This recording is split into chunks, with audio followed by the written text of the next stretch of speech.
Saya Susan Wiryadinata, sebetulnya nama saya Susan Sudarma, tapi menikah dengan pendeta Edi Wiryadinata sehingga menggunakan nama Susan Wiryadinata. Sebetulnya saya sejak kecil, sekitar 10 tahun, saya sudah kenal dengan baptis. Pada waktu itu misionaris baru datang ke Indonesia dan mereka di Surabaya memulai pekerjaan di Jalan Anwari. Rumah saya dekat dengan rumah misionaris sehingga mereka mengundang saya datang ke sekolah minggu. Akhirnya saya datang sekolah minggu sampai saya terima Tuhan kira-kira 10 tahun dan 11 tahun saya sudah dibaptiskan. Jadi saya, kalau suami saya mengatakan termasuk orang yang mula-mula baptis di Indonesia. Karena baru tahun 53 saya sudah menjadi orang baptis. Kami pindah dari Surabaya, kami pindah ke Jakarta. Nah pada waktu di Jakarta, rumah saya jauh sekali dari gereja. Sehingga kalau di Surabaya dekat, hanya ya mungkin 500 meter begitu. Tapi di Jakarta jauh sekali. Jadi pada waktu itu saya berpikir, wah saya itu kenal Tuhan Yesus karena saya ke sekolah minggu.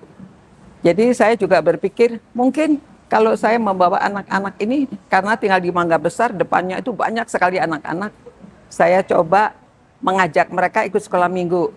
Sampai ada berapa tahun di situ, kemudian pindah, karena saya pindah, saya tinggalkan pelayanan yang ada di Mangga Besar.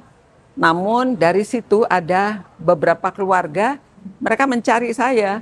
Akhirnya pada waktu saya di gereja Kalvari, mereka bertemu, mereka bilang, oh ini gereja saya mau ke sini. Jadi bertemu dengan saya, akhirnya ke gereja Kalvari sampai akhirnya dia terima Tuhan, keluarganya terima Tuhan, lalu beberapa keluarga ikut datang ke gereja Kalvari.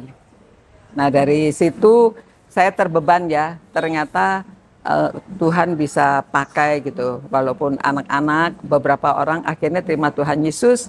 Dan ada sampai mereka itu juga membuka satu rumahnya itu juga dipakai untuk sekolah minggu akhirnya.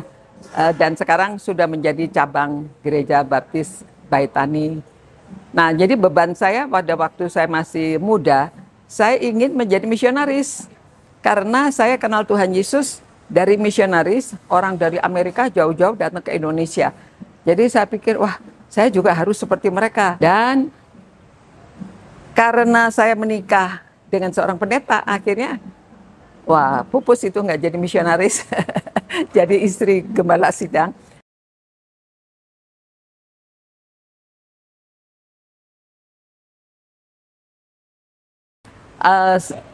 Pada waktu Pak Edi itu sudah lulus dari seminari, kan dia langsung ditabiskan tuh. Jadi paginya dia lulus dari seminari, sorenya ditabiskan menjadi pendeta pengantar Injil. Nah karena sudah menjadi gembala sidang, belum punya istri, Pak Edi lulus tahun 1966, saya 1967 baru ke seminari. Jadi pada waktu itu rupanya ada mahasiswa nih, jadi mulai pendekatan itu Pak Edi. Padahal saya itu dulu cita-citanya kalau punya suami mesti yang tinggi, kayak ayah saya itu tinggi besar gitu ya. Tapi kayaknya Pak Edi doanya kenceng. Dan juga teman-teman, dosen-dosen itu ikut-ikut mendekatkan kami gitu ya. Sehingga memang sih kalau orang Jawa bilang witing trisno jalaran soko kulino atau gimana. Karena sering dan kami sering diajak bersama-sama. Akhirnya ya sudah lupa itu mau punya suami yang tinggi. Jadi Pak Edi walaupun agak pendek, laki-laki segitu agak pendek ya. Tapi ya Tuhan pertemukan, dan juga dia seorang hamba Tuhan. Ya karena saya melayani Tuhan, jadi saya oke lah untuk menjadi istri dari seorang hamba Tuhan. Pernah nggak Pak Edi nangis ya? Pernah. Jadi begini, pada suatu kali Pak Edi itu ulang tahun. Ulang tahunnya itu tanggal tua, tanggal 27. Jadi pada waktu itu kami sudah dosen di seminari dan saya punya 3 orang anak. Lalu walaupun tanggal tua, saya sudah dididik tidak boleh berhutang. Jadi pada waktu itu saya memberitahu anak-anak karena nggak ada uang nih. Jadi kita bikin aja nasi, lalu dihias. Nasinya dihias, dikasih lilin. Nanti kalau papa datang kita nyanyi selamat ulang tahun dan ayo kalian sediakan hadiah.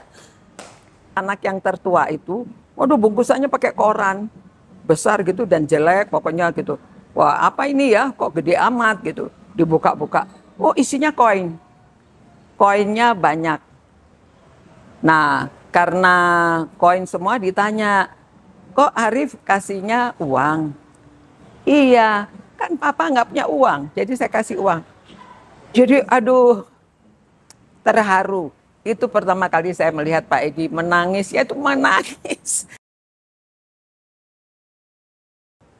Keyakinan doanya. Kalau sudah berdoa, jadi Pak Edi itu bilang, kan kita sudah doakan. Kalau kita sudah doakan, udah jangan khawatir. Jadi berdoanya sederhana, ngomong langsung sama Tuhan, seperti kalau kita ngobrol sama, ya ngomong apa adanya kepada Tuhan gitu. Sebetulnya waktu Pak Edi menjadi ketua GGB itu belum cukup 30. Karena ulang tahunnya Oktober dan waktu itu kongresnya Agustus. Ya itu sebabnya kan ulang tahun GGBI 12 Agustus, itu keputusannya. Nah sebetulnya Pak Edi memutuskan untuk menerima itu karena itu di kongres, mereka minta dia untuk menjadi ketua, nggak konsultasi sama saya. Jadi saya nggak tahu kok dia menerima, kenapa dia mau menerima. Padahal bebannya berat sekali karena ini untuk pertama kalinya GGBI terbentuk. Nah situasinya pada waktu itu memang agak tegang karena utusan Injil baru memutuskan, jadi yang namanya keputusan Tretes, memutuskan bahwa kita itu di-cut semua hubungan dengan misionaris, seperti seminari, perkuliahan diberhentikan. Ya ditambah lagi 1-2 tahun untuk menyelesaikan tingkat yang terakhir. Lalu hubungan dengan gereja-gereja yang biasanya mereka support diputuskan. Jadi pokoknya kita semuanya harus mandiri. Gabungan Gereja Baptis ini harus berdiri. Karena kita harus mandiri. Karena orang Indonesia mesti bisa sendiri, tidak bergantung pada dana-dana dari luar negeri. Memang seperti mulai dari nol, ya itu berat sekali, tetapi ya terus berjuang. Memang Pak Edi waktu itu masih muda, mengapa mereka pilih dia saya juga tidak tahu. Itu sebabnya berjuangnya itu memang luar biasa. Uang nggak ada, hanya sedikit, harus berpergian, memerlukan biaya, sedangkan belum ada pemasukan banyak. Lalu perginya itu naik kendaraan juga yang murah-murah gitu ya. Sampai Pak Edi itu akhirnya kepalanya botak. Botaknya itu karena tiap hari kan naik bis. Itu kan dulu kan bis malam gitu ya. Kalau pergi untuk supaya menghemat waktu juga perginya malam, sampainya pagi. Itu luar biasa. Jadi di bagian belakangnya itu sampai botaknya tuh licin gitu. Sekitar sekian gitu itu ya. Tapi ya itu perjuangan ya, memang akhirnya jadi ini resep nih. Karena botak sampai itu tiap hari saya masak sama itu aloe vera tuh apa itu?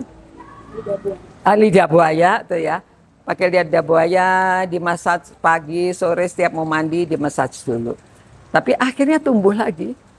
Akhirnya beberapa bulan itu rambutnya bisa tumbuh kembali.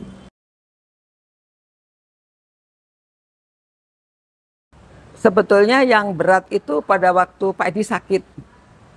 Mungkin karena sering pulang pergi itu makanan kurang bagus, kena tifus. Tapi tifusnya ini agak berat karena mungkin juga pada waktu itu di rumah, kebetulan itu libur Desember begitu ya. Di rumah mengangkat sesuatu yang berat. Jadi setelah dia tahu dia kena tifus, mengangkat sesuatu yang berat itu pendarahan. Jadi sebetulnya berat karena di rumah sakitnya sampai 75 hari. Kalau zaman sekarang nggak tahu habisnya berapa. Sebagai istri, walaupun saya sebenarnya ada panggilan tersendiri, ya tadi disebutkan seorang pemimpin, memang saya sendiri itu ada tugas untuk melayani, mengajar, kadang harus memberi seminar dan lain-lainnya. Kalau hal-hal yang begitu kami bisa mengatur waktu ya.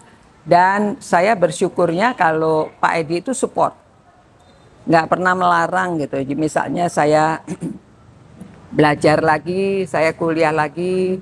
Pada waktu sama-sama di Amerika, saya ambil kuliah dan lainnya tuh dia selalu support.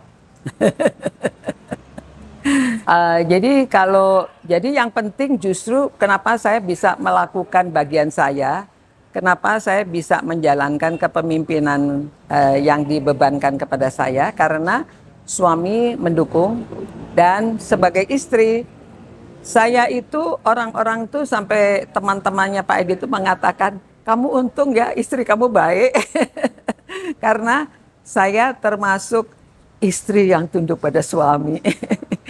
Dia tuh nggak memberitahu saya bahwa mereka tuh sedang merencanakan untuk ada GGBI. Nah saya taunya teman-temannya yang tanya pada saya bilang nggak tahu. Loh gimana? Pak Edi nggak kasih tahu kamu? Enggak. Akhirnya kan saya tanya, loh saya manggilnya tuh nama sih, dia manggil saya nama, saya manggil, saya panggil, kamu kok nggak kasih tahu gini. Iya ngapain kamu terbeban? Saya nggak mau kamu berat. Ikut memikirkan, jadi lebih baik kamu nggak tahu gitu. Tapi ya saya percaya aja, saya bilang ya udah kalau memang begitu. Jadi kadang-kadang suami istri ada orang yang mengatakan harus semua tahu. Tapi menurut Pak Edi enggak, kalau dia konseling orang, rahasia orang dia nggak memberitahu. Saya mengikuti aja, katanya istri penolong yang sepadan pada suami. Jadi saya menolong supaya dia bisa berhasil melakukan tugasnya dan saya ya ikut aja apa keputusannya dan nggak banyak, atau setahu saya sih nggak banyak komplain sih. Ditugaskan ke sini, ditugaskan ke sana, ayo aja. Dan di dalam hidup saya ini sudah pindah rumah itu 13 kali. Untuk ibu-ibu pendeta, kita itu melayani Tuhan harus dengan hati yang murni. Memang pada awalnya itu tidak langsung sepertinya semuanya baik. Ada kesulitan. Tetapi karena kita bergantung sama Tuhan, Tuhan memberi kekuatan. Entahlah, walaupun kami itu waktu zaman dulu nggak seperti sekarang ya. Kebanyakan kami itu ekonominya secara finansial itu berat sekali, tetapi kita survive dan percaya bahwa Tuhan akan memelihara. Tuhan yang menyertai kita, Tuhan memberi kita kekuatan, ya. Jadi pada waktu, ya jadi saya ingat juga anak sakit, ya, ekonomi sulit. Dan pada waktu dokter memberitahu ini ibu anaknya harus dioperasi. Aduh saya cuma berdoa aja dah. Tuhan gimana ya anak saya harus operasi, ini biayanya kan harus mahal. Sampai saya nggak pergi-pergi ke dokter bedah. Tapi akhirnya saya dimarahin sama dokter bedah, akhirnya saya pergi juga. Ini setelah lewat lebih dari 10 hari anak sakit panas. Tapi pada waktu ya saya hanya berdoa saja, menyerahkan pada Tuhan. Kalau Tuhan nggak nyembuhkan sakitnya, kali Tuhan yang menyediakan biayanya. Saya ke dokter bedah dan ajaib. Karena setelah di dokter bedah diperiksa-periksa, Bu, ini panasnya sudah turun dan sakit yang direkomendasi dari dokter anak tuh nggak ada. Jadi sembuh, sampai sekarang juga masih sembuh. Dan itu keajaiban yang saya alami. Jadi Tuhan itu bisa memberi keajaiban kepada kita. Jadi kalau untuk ibu-ibu pendeta yang sekarang melayani di daerah yang kecil, yang sulit secara ekonomi, percaya saja sama Tuhan. Tuhan yang punya langit dan bumi serta segala isinya, pasti Dia yang akan provide, Dia yang akan menyediakan. Yehovah Jireh. Kalau untuk umat, untuk gereja-gereja, memang perlu support. Ya, GGBI itu tidak bisa jalan tanpa support dari gereja-gereja. Karena GGBI itu milik gereja-gereja. Namanya juga Gabungan Gereja-Gereja Baptis. Saudara-saudara yang menjadi pengurus GGBI mesti bisa mengelola dengan baik, dan para pengurus itu harusnya turba ya. Itu sering beban yang Pak Edi ngobrol sama saya selama dia tidak menjabat. Dia bilang, aduh ini pengurusnya kurang ke gereja-gereja atau ke daerah-daerah sehingga kurang informasi. Kalau informasinya jelas, pasti gereja support. Tapi karena kurang informasi sehingga banyak gereja yang tidak support. Ya siapa tahu di antara saudara-saudara ada yang terpanggil mau melayani Tuhan sepenuh waktu. Inilah yang kami ingin mengutip dari Yosua pasal 1 ayat 7. Hanya kuatkan dan teguhkan hatimu dengan sungguh-sungguh. Bertindaklah hati-hati, karena ada banyak cobaan ya di dalam pelayanan itu, untuk meninggalkan pelayanan dan lain-lainnya kalau keadaan sulit.